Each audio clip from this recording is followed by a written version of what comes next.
J.J. Watt's emotional press conference, he basically was saying that he talked about how the fans are still behind him and rooting for them, and the product on the field that they're giving the fans is poor. And he talked about how much they're getting paid, and they're getting paid to play a game basically, and they're messing it up because a lot of guys are not taking it seriously. They lost to the Bengals 37-31. They gave up 500 total yards. And again, as great as Deshaun Watson was, 3 touchdowns, 0 interceptions, 300 passing yards, they still lost. And right now, I think it's just all gloomy and doomy in Houston. But I think this is a bright spot, what J.J. Watt said. And should every athlete feel the same way, in your opinion? Yes, 100%. And it's sad that people don't feel the same way because, like he said, you know, and it kind of goes hand in hand with something that Booger McFarland said.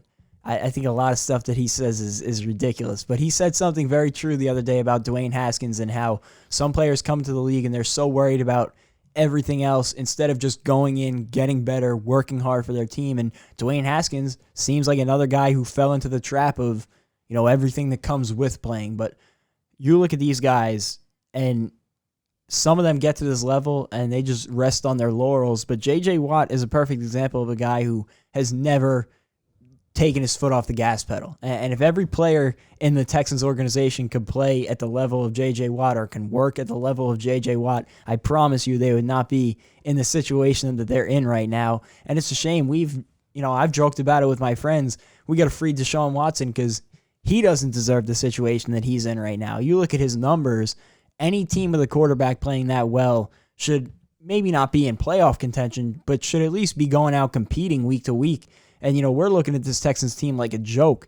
And I think they do compete week to week. They just lose. They lost to the Colts twice and a bad play by the center, and then against the Bengals. But they put up 31 points. Their record does not reflect the team that they should be. But I just feel like that organization right now is in such a bad place. But I don't think it's that big of a turnaround. I think if they bring the right head coach in and they make the right decisions in an offseason or two, they're in a good spot because they have their quarterback. Deshaun Watson is the guy. You know, there's no questions about it. He is a superstar quarterback. So you have that in place. And, you know, I think that J.J. Watt set the example for what everybody in the NFL should follow. You're making all that money to go out there and, like you said, play a child's game. There should be no reason that anybody falls out of the league the way some of these guys like Dwayne Haskins have done this past week. It should never happen, and it's a shame that it does. You know me, I think every athlete should feel this way. I think that's what we would expect. But then again, when you're getting paid that much money, you know, you got two type of people. The type of people that are going to appreciate it and the type of people that are going to take it for granted. And when you're getting paid that much money, it really makes you kind of forget how far you've come. And we can even be honest, even if guys, once you get to your second contract, when you play a professional sport, you're kind of set for life. Yeah. It's just that first contract. And after your second one, you're kind of set for life. And that's what we see. That's why a lot of people are always hesitant to pay players that have that one breakout year during their contract year, because you get really unmotivated after that. Another example in the NBA, even though he's still in the NBA, is Andrew Wiggins, and he has no motivation at all. And the thing is that I do think every athlete should feel that way, but I also think it's unrealistic for them to feel that way, because there are guys that are good enough athletically that they can work, you know, not the hardest. They can work harder than others, but not work the hardest and still be a good player. There are some players that need to work hard to be good and even be at that level regardless. But when you're so athletically gifted, you don't have to put that much effort into what you're doing. And I think that goes for like a lot of things in life. You know, if you're super strong, you don't have to try to lift the most weights all the time or try to push yourself every time. Exactly.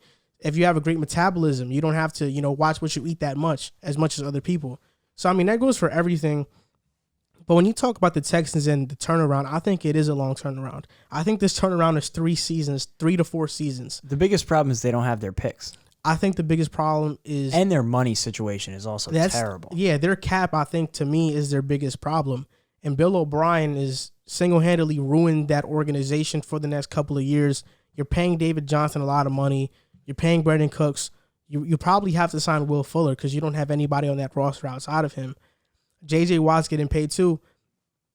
I wouldn't be surprised if J.J. Watt gets cut.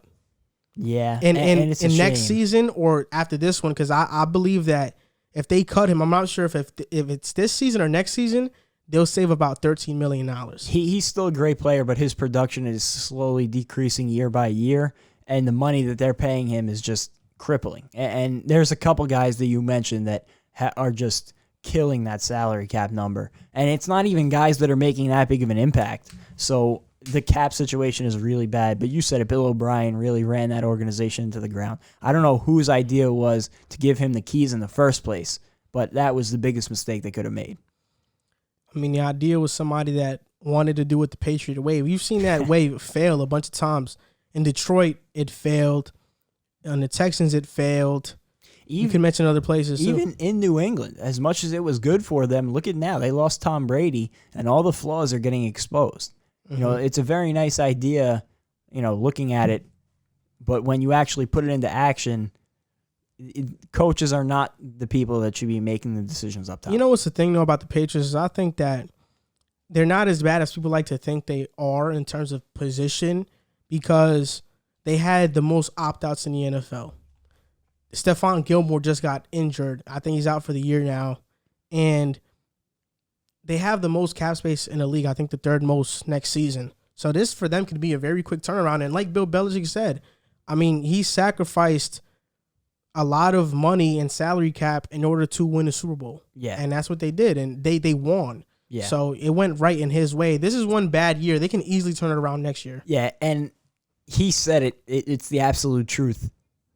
They sold out for those championships, and they won 3 of them, and they went to 2 more, and they went to another AFC title game. And if you offered that to almost any team in football except maybe the Chiefs, any team would take that over the next, whatever, decade. Any team would be happy with that. So you can't be upset at it. But, you know, I definitely think there are the flaws to having the coach run the system. But going back to what J.J. Watt said, I agree with you. It's unrealistic, but it's sad to think that there are people that, you know, can see how much people invest into them and not take it personally. Like, I know for me, obviously, we're not in the same situation making millions of dollars, but even we have 23 people watching this stream right now. I see the people that watch our videos. When we have, you know, maybe thousands of people watching a video, it motivates me, even if I'm not being paid millions of dollars, to go out and do my research and make sure the next video is just as good, if not better, just because people are taking the time out of their day to watch us for 10, 20 minutes. You know, I want that content to be good. And so I just can't understand how somebody can be at any level and have people invested in them and not want to put out the best that they possibly can. Like, it's just me as a person. Like, I don't understand how people could be that way. Yeah, it's true. I mean, especially when you're in such a blessed position that a lot of people, you know, oh man, work really hard to get to and never get to.